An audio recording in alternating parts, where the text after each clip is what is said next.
কোরআনে কারীমের পয়লা সূরা। আলহামদুলিল্লাহি রাব্বিল আলামিন আর রহমান আর রহিম। আল্লাহ পাক আল্লাহর কালামের পয়লা সূরার ভেতরে নিজের নাম আর রহমানকে আগে এনেছেন এবং হাসরের মাঠে আল্লাহ তাআলা যে সূরাটা তিলাওয়াত করবেন সে সূরাটার নামও সূরাতুর রহমান। তার মানে আল্লাহ পাকের দয়া অনেক বেশি। আল্লাহ পাকের আরশে লেখা আছে, আল্লাহ পাকের আরশে লেখা আছে সাবাকাত রহমতি গজবি গলাবাত রহমতি গজবি গলাবাত রহমতি আলা গজবি। আল্লাহর আরশে লেখা আছে যে আমার রাগের চাইতে আমার দয়া বড়। আল্লাহু আকবার বলেন। আল্লাহর রাগের চাইতে আল্লাহর দয়া বড়। এ কারণেই আল্লাহ তাআলা যে ঈমানদার আল্লাহরে একবারও মানে না, মানে ঈমানদার বটে কিন্তু আল্লাহ পাকের একটা হুকুমও সে মানে না, তার উপরেও আল্লাহ দয়া করবেন। এ কারণেই ঈমানদার যাদেরকে দোজখে দিবেন, এই এই ভালো করে শোনো, জীবনেও শোনো নাই এমনও হইতে পারে, আবার শুনবাও না, কোনোদিন ওয়াজে যাইবাও না, শুনবাও না, স্কুল কলেজে পড়ো, এরকমও হইতে পারে। আল্লাহ পাকের সবচেয়ে বড় দয়া যেটা মুমিনদের উপরে প্রকাশ করবেন সেটা হলো যেই ঈমানদার নাফরমান, এক ওয়াক্ত নামাজ পড়ে না, একটা রোজা রাখে না, একবার হজ করে না, যাকাত দেয় না, হালাল কাম একটাও করে না, ভালো মন্দ বিচার একবারও করে না, এত উল্টা পাল্টাও যে ঈমানদারটা আছে, এই ঈমানদারকেও আল্লাহ দোজখে যখন ফেলবেন, মুমিনে আসিকে গুনাহগার মুমিনকে আল্লাহর দয়া যে আল্লাহ তাআলা এই গুনাহগার মুমিনটাকেও জাহান্নামের সবচেয়ে নিচু জায়গায় ফেলবেন না। আসসালামু আলাইকুম ওয়া রাহমাতুল্লাহি ওয়া বারাকাতুহু। আলহামদুলিল্লাহ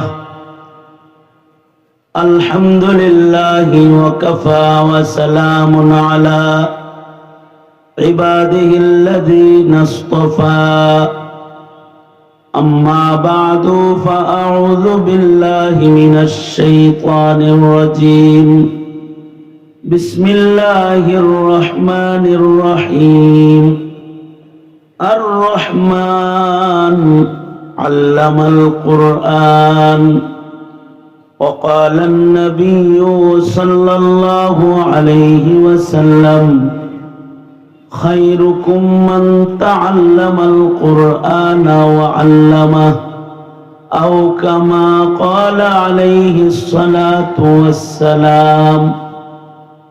اللهم صل على محمد وعلى آل محمد كما صليت على إبراهيم وعلى آل إبراهيم إنك حميد مجيد.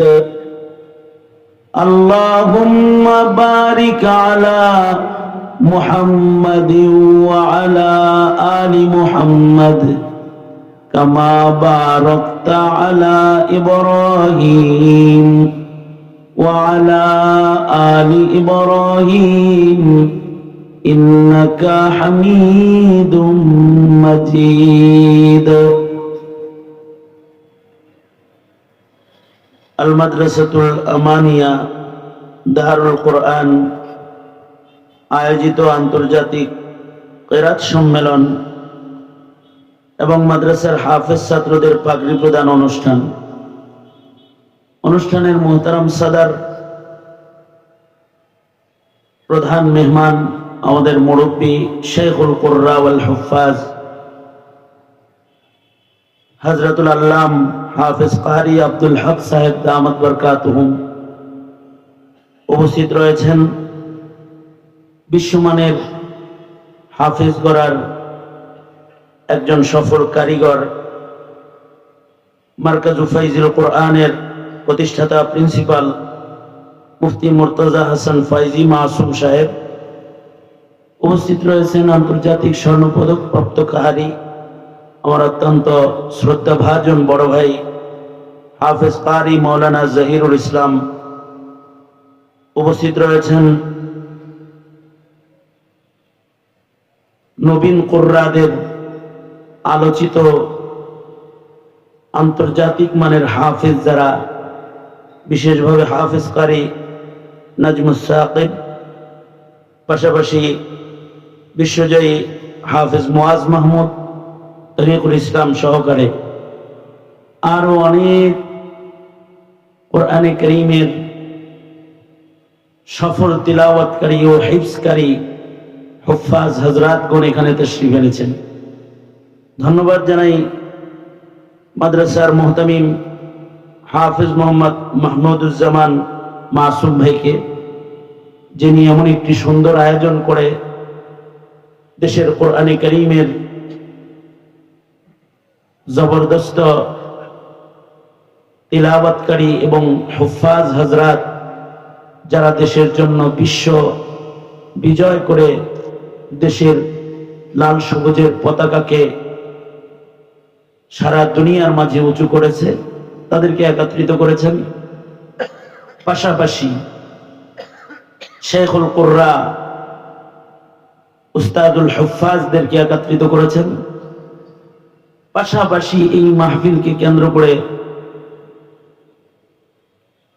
পাবনার ঐতিহ্যবাহী জামিয়া উম্মুল মাদারিস, জামিয়া আশরাফিয়া সহকারে আশপাশের বিভিন্ন জামিয়ার মুহাদ্দিসিন হযরতগণ, শেখুল হাদিসগণ, মুহতামিম হযরতগণ মজলিসে উপস্থিত রয়েছেন।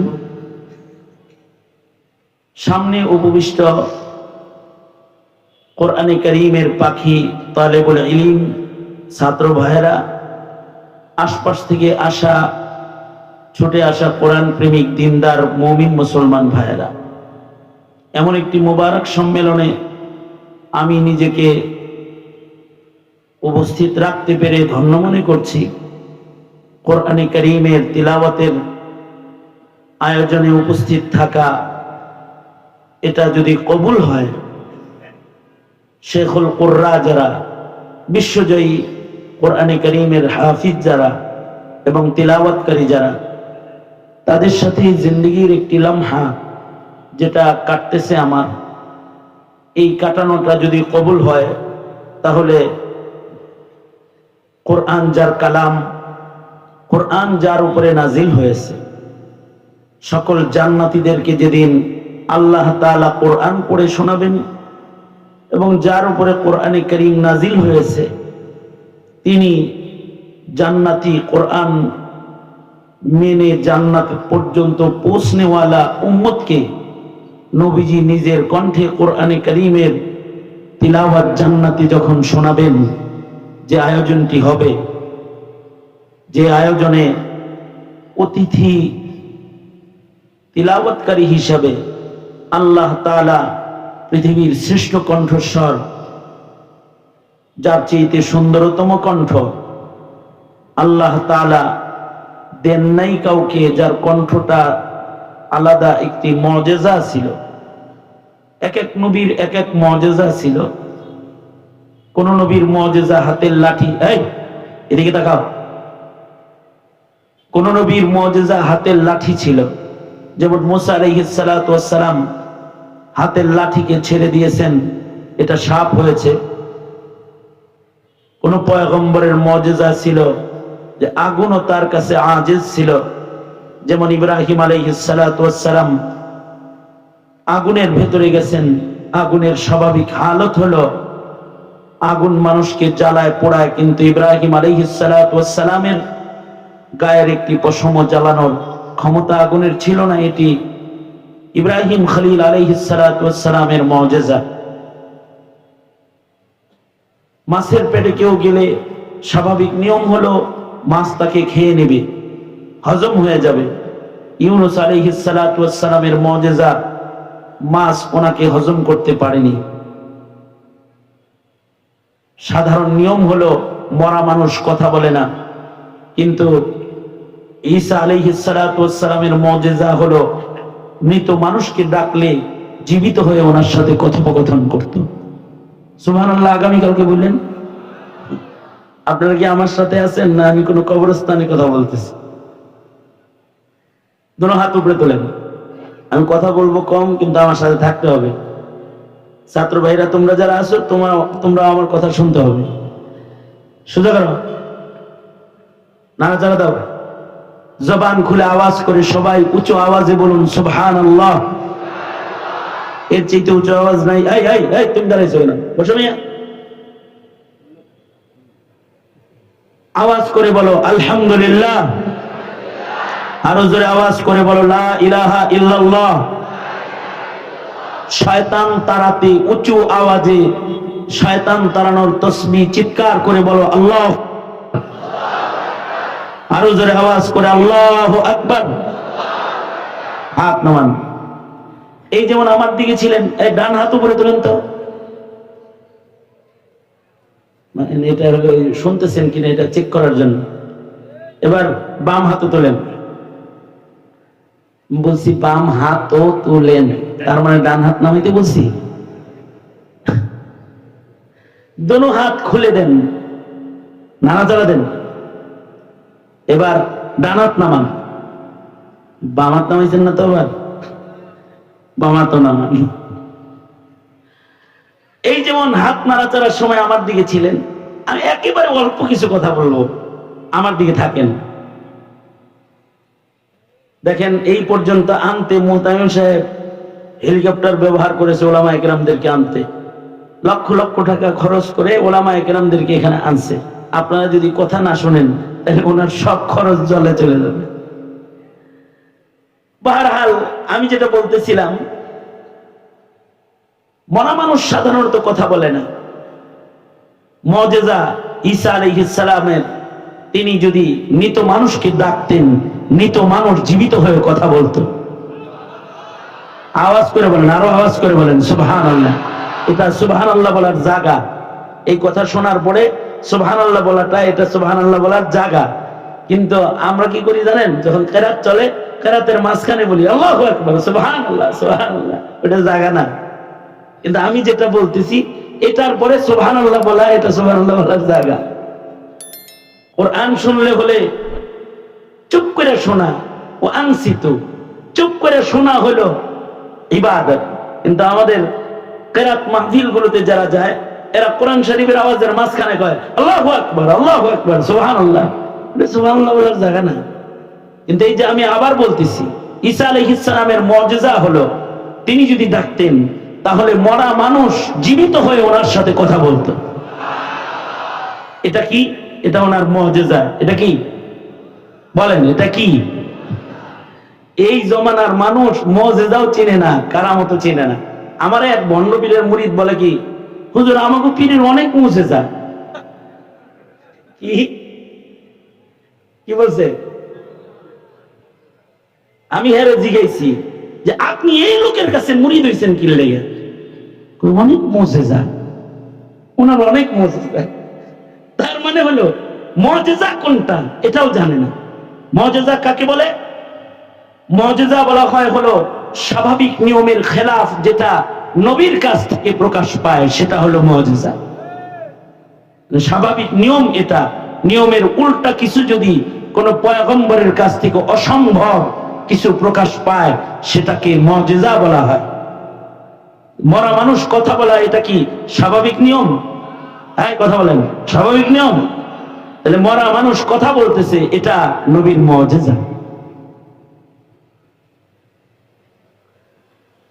যেমন আমাদের নবী আলাইহিস সালাতু ওয়াস সালামের তো সবই মুজিজা। আমাদের নবীজির কথা মুজিজা, ইশারা মুজিজা, তাকানো মুজিজা, কদম বাড়ানো মুজিজা। আমাদের নবীর মুজিজার অভাব নাই। আল্লাহু আকবার।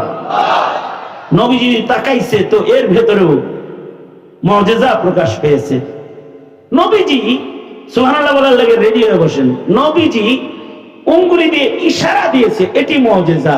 ওয়ানশাক্কাল কামার, কোরআন বলে আকাশের চাঁদ দুই টুকরা হয়ে গেছে। আল্লাহর রাসূল সাল্লাল্লাহু আলাইহি ওয়াসাল্লাম, কুয়ার পানি শুকায় গেছে, কূপের ভেতরে থুতু ঝরেছে। তো শুকনো কুয়া পানি দিয়ে ভরে গেছে। 30,000 সৈন্যবাহিনী এক কুয়ার থেকে পানি পান করেছে, তারপরেও এই কুয়ার পানি শেষ করতে পারে না। এটি নবীজির মুজিজা। কিন্তু এরকম কাহিনী যদি আপনি যে নবী না তার কাছ থেকে দেখতে চান, তাহলে উল্টো হয়ে যাবে। যেমন মুসাইলামা কাজ্জাব নবী দাবি করলো, এলাকার লোকেরা যায় বললো, আপনি যেহেতু নবী দাবি করছেন, আপনি একটা মুজিজা দেখান। আপনার নবুয়তের দলিল কি? নবীদের নবুয়তের দলিল তো তাদের মুজিজা। আপনার দলিল কি? আপনি একটা মুজিজা দেখান। হ্যাঁ, তো কোনো নির্ধারিত মুজিজা নাই, কারণ হে তো নবী না। তো হে ভুলে বইলা ফেলছে, কি মুজিজা দেখাবো বলো। যিনি আসছে তিনি বলতেছে, এই যে আমার বাচ্চাটা, এই বাচ্চাটার মাথায় চুল নাই, টাক পড়ছে। আপনাদের পাবনায় টাক মানুষ আছে? যাদের মাথায় চুল নাই, পাবনায় টাক লোক নাই আছে? এরকম টাকওয়ালা একটা ছেলে লয়েছে যে আমার ছেলের মাথায় টাক পড়ছে। নবীদের ইশারারও তো অনেক দাম। আপনি একটু মাথায় হাত রেখে একটু ফু দেন, যেন মাথায় চুল গজায়া যায়। কিন্তু মুসাইলামা কাজ্জাব মাথায় যখন হাত রেখে ফু দিছে, চুল যা ছিল এগুলো সব পড়ে গেছে। আরেক লোক আসছে মুসাইলামা কাজ্জাবের কাছে, আপনি নাকি মুজিজা, এই নবী, তাহলে একটা মুজিজা দেখান। সেটা হলো আমার কুয়ার পানি শুকায় গেছে, আপনি একটু পানিটাকে উপরে উঠায় দেন। মুসাইলামা কাজ্জাব কি করব, বিপদে পড়ে গেছে, যায় কুয়ার ভেতরে থুতু ফেলছে। যখনই থুতু ফেলছে, পানি যা ছিল এগুলো সব শুকায়া নিচে চলে গেছে। এলাকার মানুষ তো বুঝা লাইছে এটা শয়তান নাম্বার 1। সবাই যায় আবু বকরের কাছে বলছে, শয়তান বেশি শয়তানি শুরু করেছে, ওর শয়তানিতে কুয়ার পানি শুকায়া যাইতেছে, মানুষের মাথা চুল বেড়ে যাইতেছে, দোয়া থেকে আমাদেরকে বাঁচান। হযরত সিদ্দিক আকবর সৈন্যবাহিনী পাঠিয়ে দিয়েছেন। হযরত ওয়াহশী ওই কাফেলায় ছিলেন, যেই খঞ্জর দিয়ে হযরত ওয়াহশী আমির হামজাকে শহীদ করছেন, এই খঞ্জরটা নিয়ে গেছেন আর মুসাইলামা কাজ্জাবের গর্দানের ভিতরে বসায় দিয়েছেন।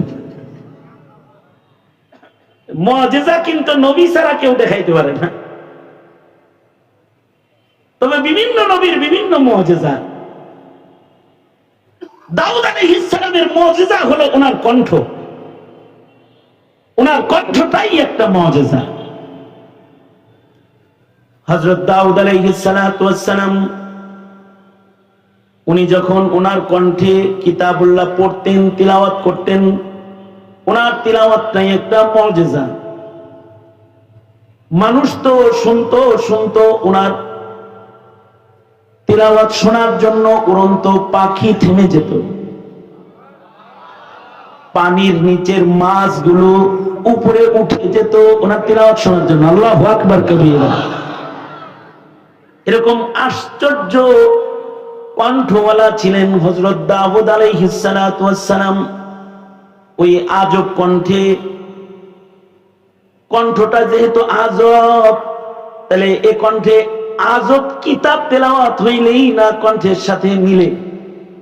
কারণ আসমান থেকে যত কিতাব এসেছে, সকল কিতাবের ভেতরে সবচেয়ে আজব কিতাবের নাম হলো কোরআন।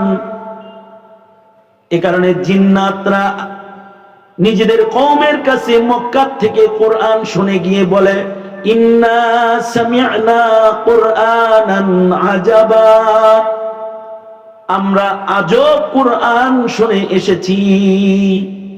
কোরআন হলো আশ্চর্য কিতাব, আজব কিতাব। এর আজব হালাত বোঝা খুব সহজ। ঘরের মূর্খেরও বুঝে আসে যে কোরআন আজব কিতাব। কোরআন আজব কিতাব বিধায়িত কোরআনে কারীম ছোট্ট বাচ্চারা মুখস্থ করে ফেলে। এই যে যারা হিফজ করেছে, ওরা কোরআন মুখস্থ করে বিদেশ থেকে কোটি কোটি টাকার পুরস্কার নিয়ে বাংলাদেশে এসেছে।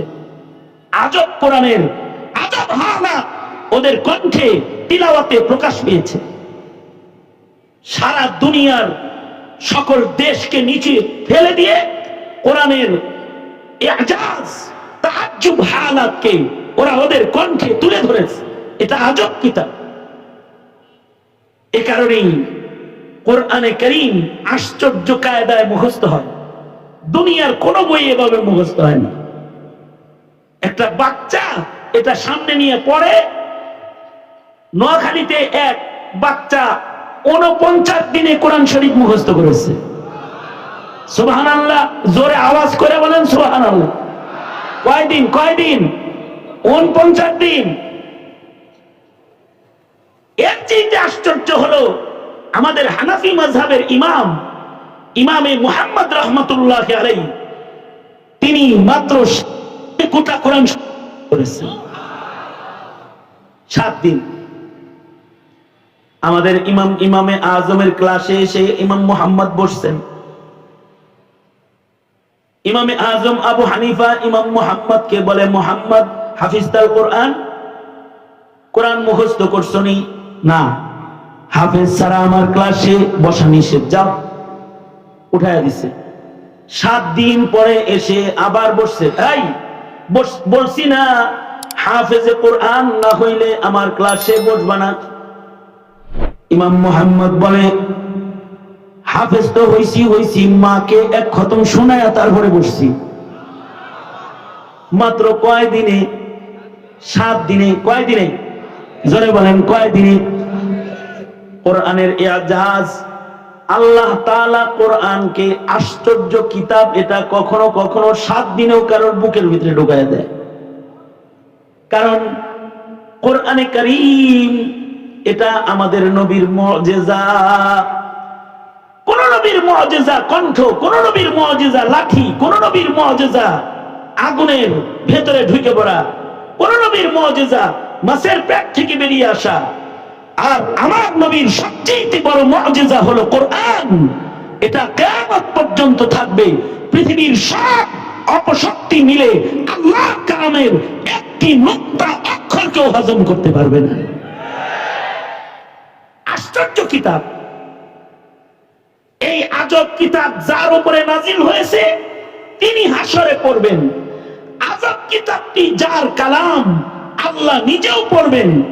আজব কিতাব আল্লাহ তাআলা হাসরের মাঠে আজব কণ্ঠওয়ালা দাউদ আলাইহিস সালামকে হাফিজুল কোরআন বানায়া কোরআন প্রেমিকদেরকে দাউদি কণ্ঠে কোরআন তেলাওয়াত শোনাবেন। বাহ! যদি এই মাহফিলটা উসিলা হইতো আমাদের সেই মাহফিলে উপস্থিত হওয়ার, তাহলে আজকের মাহফিলের চাইতে দামি মাহফিল আমার জীবনেও নাই, আপনার জীবনেও নেই। যদি এটা খালি উসিলা হয় যে এই মাহফিলে বসার উসিলায় আপনাকে আমাকে আল্লাহ তাআলা জান্নাতের সেই মাহফিলে বসার সুযোগ দান করেছেন, তাহলে এটা আজকের মাহফিলের সবচেয়ে বড় সফলতায় পরিণত হবে। এই কোরআনের মাহফিল যেটা হবে জান্নাতে, আবার এইদিকে কোরআনের মাহফিল যেটা জান্নাতে হবে, সেখানে আল্লাহ তাআলা কোরআন শরীফের মুকাম্মাল একটি সূরা তেলাওয়াত করবেন। যেই সূরাটাকে আল্লাহ তাআলা কোরআনের মাহফিলে জান্নাতে পড়বেন, সে সূরার নাম সূরাতুর রহমান। আল্লাহর রহমান নামে এই সূরাটা। এবং এই সূরার প্রথম আয়াত হলো আর রহমান। দয়াময় প্রভু নিজের নাম দিয়ে কোরআনে কারীম শুরু করেছেন, আর সেদিন বলবেন আমার রহমান, আমি রহমান, আমার কালাম তোমাদেরকে শোনাচ্ছি বলে সূরা রহমান তিলাওয়াত শুরু করবেন। আল্লাহ পাকের 2 ধরনের সিফাত আছে। এক ধরনের সিফাত হলো সিফাতে জালালি, আরেক ধরনের সিফাত হলো সিফাতে জামালি। এক ধরনের সিফাত সিফাতে জালালি, আল্লাহ পাক খুব কাহার, গরম, জালাল আল্লাহ পাকের অনেক বেশি। আর আল্লাহ পাকের আরেক প্রকারের গুণ হলো আল্লাহ পাকের ভিতরে জামাল আছে, নরমি আছে, দয়া আছে, মমতা আছে, মেহেরবানি আছে। আল্লাহর জামাল প্রকাশ করার জন্য সবচেয়ে গুরুত্বপূর্ণ নাম হলো রহমান রহিম। এ কারণে সূরাতুল ফাতিহার ভেতরে আল্লাহ তাআলা আল্লাহর এই নামকেই আগে আনছেন। কোরআনে কারীমের পয়লা সূরা আলহামদুলিল্লাহি রাব্বিল আলামিন আর রহমান আর রহিম। আল্লাহ পাক আল্লাহর কালামের পয়লা সূরার ভেতরে নিজের নাম আর রহমানকে আগে এনেছেন এবং হাসরের মাঠে আল্লাহ তাআলা যে সূরাটা তিলাওয়াত করবেন সে সূরাটার নামও সূরাতুর রহমান। তার মানে আল্লাহ পাকের দয়া অনেক বেশি। আল্লাহ পাকের আরশে লেখা আছে, আল্লাহ পাকের আরশে লেখা আছে সাবাকাত রহমতি গজবি গলাবাত রহমতি গজবি গলাবাত রহমতি আলা গজবি।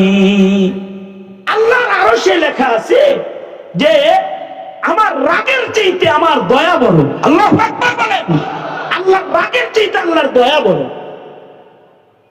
এ কারণেই আল্লাহ তাআলা যে ইমানদার আল্লাহরে একবারও মানে না, মানে ইমানদার বটে কিন্তু আল্লাহ পাকের একটা হুকুমও সে মানে না, তার উপরেও আল্লাহ দয়া করবেন। এ কারণেই ইমানদার যাদেরকে দোজখে দিবেন, এই এই ভালো করে শোনো, জীবনেও শোনো নাই এমনও হইতে পারে, আবার শুনবাও না, কোনোদিন ওয়াজে যাইবাও না, শুনবাও না, স্কুল কলেজে পড়ো, এরকমও হইতে পারে।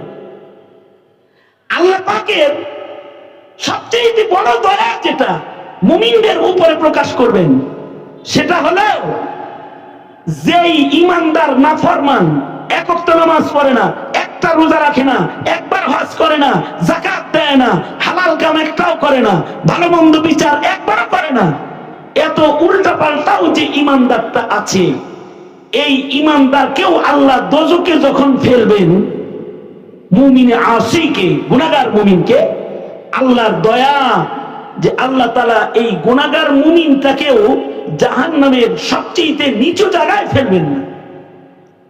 জাহান্নামের মোট স্তর 7টা। 7 স্তরের ভেতরে সবচেয়ে কম আযাব যেখানে, সেটা হলো মুমিনে আসিদেরকে জ্বালানোর জায়গা, মানে একেবারে জাহান্নামের উপরি ভাগে, সেখানে ইমানদারদেরকে ফেলা হবে। এরপরের ভাগে ইহুদি নাসারা, এরপরের ভাগে মাজুসি, এরপরের ভাগে সাবিঈ, এরপরের ভাগে মুনাফিক, একেবারে সব মুশরিক, এরপরের ভাগে একেবারে নিম্ন জায়গায় যাকে ফেলবে সেটা হলো মুনাফিক। ইন্নাল মুনাফিকিনা ফি দারকিল আসফালি মিনান নার। মুমিনের প্রতি আল্লাহর মায়া হলো আল্লাহ মুমিনদের দোজখে দিলেও উপরে ভাগে রাখবে, দোজখের উপরই ভাগে রাখবে, যেন মুমিনটাকে দোজখের ভিতরে দেখা যায়।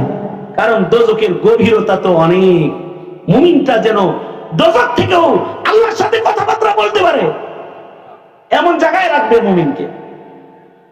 দোজখের গভীরতা কত? দোজখের গভীরতা হলো আল্লাহ পাক দোজখ জ্বালায়া দোজখ বানানোর পরে আরশ থেকে একটা পাথর ফেলছে দোজখের ভেতরে।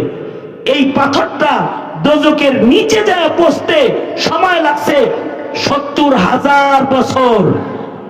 কত বছর? কোন বর্ণনায় ৭০০০ বছর। ৭০০০ বছর হোক, ৭০,০০০ বছর হোক, এত দূরে যে আরশ থেকে পাথরটা যখন ফেলছে, এটা দোজখের নিচে যাইতে এত সময় লাগছে। আচ্ছা, ৭০০০ বছরের পথের নিচের জায়গার দোজখে যদি কাউকে রাখে, তার কি কোনোদিন জান্নাতে যাওয়ার আর সম্ভাবনা আছে? কিন্তু মুমিন যে, তার জান্নাতে যাওয়ার সম্ভাবনা আছে। এ কারণে মুমিনকে জাহান্নামের উপরে ভাগে রাখবে। আর মুমিনে আসি যারা, গুনাহগার যারা, যদি খালি ঈমান থাকে তাদেরকেও আল্লাহ তাআলা মুসলিম শরীফে কিতাবুল ঈমানের রিওয়ায়াত, আল্লাহ তাআলা তাদেরকে দোজখে ফেলার আগে মৃত্যু দান করবে। ডাক্তার যেমন অপারেশনের আগে অজ্ঞান করে, আল্লাহ মুমিনকে দোজখে দেওয়ার আগে মাইরা ফেলবেন, যেন মুমিন দোজখের ভিতরে কষ্ট না পায়, যদি তার ঈমান রয়। আর সর্বনিম্ন মুমিনকেও কেউ যে জান্নাত দিবে সেটা হবে 10 দুনিয়ার সমান, এটা আল্লাহ পাকের দয়া। তবে কোন মুমিনের সম্পর্ক যদি কোরআনের সাথে থাকে, সে কোরআন পড়েছে অথবা পড়েছে অথবা সহযোগিতা করেছে অথবা কোরআনওয়ালাকে ভালোবেসেছে, যারা কোরআন পড়ে তাদের ভালোবেসেছে, আল মুহিব্বান যদিও কেউ হয়, তাহলে আল্লাহ তাআলা তাকেও জান্নাতুল ফেরদাউসে জায়গা দান করবে। আল্লাহু আকবার কাবীরা। আল্লাহর রাসূল বলে পঞ্চম হবে না, হালাক হয়ে যাবে। কোরআনে কারীম হলো আল্লাহ পাকের সবচেয়ে বড় দয়া আমাদের উপরে, যে আমাদেরকে আল্লাহ তাআলা হামিলুল কোরআন, কোরআনওয়ালা উম্মত বানাইছেন। সুতরাং কোরআনের সাথে আমাদের সম্পর্ক, এটা আমাদের নাজাতের সম্পর্ক। আমি দোয়া করি, আমি আপনি সকলকে আল্লাহ তাআলা কোরআনের সাথে সম্পর্ক রাখার তৌফিক দান করুন, আমিন বলেন। কোরআনকে কেউ মিটায় দিতে আসলে তার জবাবে জীবন দিতে রাজি কারা কারা? হাত তোলেন। নারায়ে তাকবীর। আল্লাহ তাআলা কোরআন রক্ষায়, কোরআনে কারীমের হুকুমত রক্ষায় আমাদেরকে জান দেওয়ার তৌফিক দান করুন, আমিন। ওয়া আখিরু দাওয়ানা আলহামদুলিল্লাহি রাব্বিল আলামিন। আসসালামু আলাইকুম ওয়া রাহমাতুল্লাহি ওয়া বারাকাতুহু।